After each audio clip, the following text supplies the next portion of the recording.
இந்த ஆள்லாம் என்ன சொல்லணும், வதந்திக்கு பிறந்தவர் அப்படின்னு தான் சொல்லணும் நம்ம. ஏன்னா வதந்தியை தெரிஞ்சே பரப்புறாருன்னு வச்சுங்களேன். இப்போ வதந்திக்கு பிறந்தவர் தான் சொல்ல முடியும், மனுஷனுக்கு பிறந்தவன் அப்படின்னு சொல்லக்கூடாது. இப்போ வந்து உதயநிதியோட ஒய்ஃப் வந்து அந்த படத்தை இயக்குறாங்களா இயக்கலையா அப்படிங்கிறத ஃபஸ்ட் தெரிஞ்சுக்கணும். நீ சினிமா துறையில் இருக்கிற, நீ வெளியில் உள்ள ஆள் கிடையாது வதந்தி அப்படி நம்புறதுக்கு. சினிமா துறையில் அந்த போஸ்ட்லேயே போட்டிருப்பாங்க, கீழே டேரக்டர் யாருன்னு போட்டிருப்பாங்க, அந்த பாடலை வெளியிடுறது யாருன்னு போட்டிருப்பாங்க. அதெல்லாம் நல்லா தெரியல உனக்கு, இது தெரியாதா? தெரியும் உனக்கு. தெரிஞ்சும் வதந்தியும் தெரிஞ்சு பரப்புறேன்னா அப்போ நீ வந்து வதந்திக்கு பிறந்தவன் தானே, அப்படி தான் சொல்லணும். இதை வேற வெளில பேசிக்கிறாங்கன்னா நியூஸ் வருதான். இதை யார் பரப்புறது? சவுக்கு சங்கர் தான். சவுக்கு சங்கர் உங்கள் கட்சிக்கு எதிரான நியூஸ் பரப்பிட்டு இருக்காரு. அதெல்லாம் உண்மைன்னு ஒத்துப்பியா? அதெல்லாம் கரெக்டாக எதுக்குறீங்களா? அப்போ உங்களுக்கு எதிராக ஒரு வதந்தி வந்தால் அது வதந்தின்னு தெரியுது. அதுவே திமுகவுக்கு எதிராக வதந்தி வந்தால் அது உண்மை உங்களுக்கு, உங்கள் பார்வையில் அப்படி தானே. சவுக்கு சங்கர் பரப்புனா அதை எடுத்துப்பீங்க, எடுத்துக்கிட்டு அது உண்மை நியூஸ் வெளில வருது, பத்திரிகையாளர் வந்து சொல்கிறாரு, சவுக்கு சங்கர்லாம் உங்களுக்கு பத்திரிகையாளர் ஆகிடுவாங்க. உங்களை பற்றி சொன்னால் புரோக்கராக இருப்பார், அப்படி தானே. அடுத்தது வந்து இந்தியாவிலே போதைப்பொருள் அதிகமாக இருக்க மாநிலம்னு கேட்டால் பஞ்சாபை சொல்லுவாங்க. ஏன்னா பாகிஸ்தான் பார்டர் அங்கே அதிகமாக இருக்குது, அதனால் உள்ளே போகிறோம் அப்படின்னு சொல்லுவாங்க. இப்போ வந்து தமிழ்நாடு அந்த இடத்துக்கு வந்திருக்கு திமுக அரசு வந்தோன்னே அப்படின்னு சொல்கிறாரு. கொஞ்சம் மாதத்துக்கு முன்னாடி சவுக்கு சங்கர் ஒரு தகவல் ஒன்று சொன்னார். என்னென்னு வச்சிங்களா, தமிழ்நாட்டில் போதைப்பொருள் அதிகமாக போக்குவரத்து இருக்குது தமிழகத்துக்கும் இலங்கைக்கும். அதுக்கு காரணம் வந்து இங்கே இருக்கிற அகதிகள் தான். ஈழத்திலிருந்து இங்கே வந்திருக்காங்களா அகதிகள், பிழைக்கிறதுக்கு, உயிரை காவந்து பண்ணிக்கிறதுக்கு, அந்த அகதிகள் தான் காரணம் அப்படின்னு சொன்னார் சவுக்கு சங்கர். அதை உண்மை நம்ம எடுத்துக்க முடியுமா கேட்குறேன். நீங்கள் எடுத்துப்பீங்களா?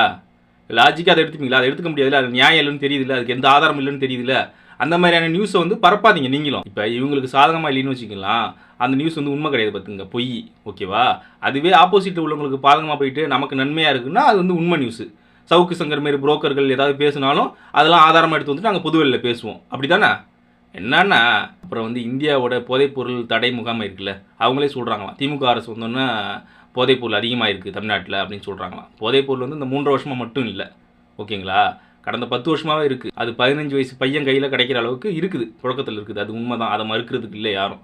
தமிழ்நாடு முழுக்கும் கிடைக்கும், அதுக்கான வாய்ப்பு இருக்குது, காசு கொடுத்தா கிடைக்கும், அந்த இடத்துல தான் இருக்குது. அதில் எந்த இடத்துலையும் மாற்று கருத்து இல்லை. ஆனால் அது திமுக அரசு வந்தோன்னே தான் கிடைக்குங்கிறீங்க பாரு, இதுதான் வாயால் வடை சுடுற வேலை. ஏன் போன ஆட்சியில் இல்லையா? போன ஆட்சி இறுதியிலாம் இல்லையா கேட்குறான். இருந்துச்சு அப்பயும், ஆனால் அதெல்லாம் நாங்கள் பேச மாட்டோம் பார்த்துக்கலாம். இப்போ திமுக அரசு மேலே குற்றச்சாட்டு வச்சுட்டாங்க. அடுத்தது உடனே வட இந்திய தொழிலாளர் மேலே ஒரு காழ்ப்புணர்ச்சி இருக்குல்ல உங்களுக்கு, வர தொழிலாளர் மேலே, அவங்க மேலே குற்றச்சாட்டு. அதாவது சாட்டை சொன்னாப்புல 3 கிலோ இருக்குது 4 கிலோ இருக்குது, சிறையில் இருந்த விசாரணை பண்ணாப்புல அப்படின்னு சொன்னார். இவர் விசாரணை அதிகாரி சாட்டை, அவர் சொன்னாரா அந்த கதையை இவர் சொல்கிறார். அப்புறம் வந்து சாக்லேட்டில் கலந்து விற்கிறாங்க அப்படிலாம் சொல்கிறாப்புல. என்ன ஆதாரம்னு தெரியல, இதெல்லாம் போகிற போக்கில் அடிக்கிறதான்னு வச்சிங்களா.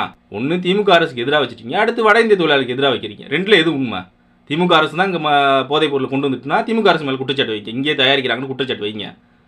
திமுக அரசு கண்டுக்கல அப்படிங்கிற குற்றச்சாட்டு வைங்க, நியாயமா, அது ரைட்டு தான். அப்படின்னா அவன் கொண்டு வராங்கிறீங்க. இப்போ எது உண்மை? அப்போ அங்கே தான் உற்பத்தி பண்ணுறான் அப்படின்னு சொல்லுங்கள். இப்போ இந்தியாவிலே நம்பர் 1 இங்கே இருக்குன்னு சொல்ல வரீங்க, அப்புறம் அங்கேருந்து கொண்டு வராங்கிறீங்க. எது உண்மை? இதில் பரட்டி பேசுகிறீங்க.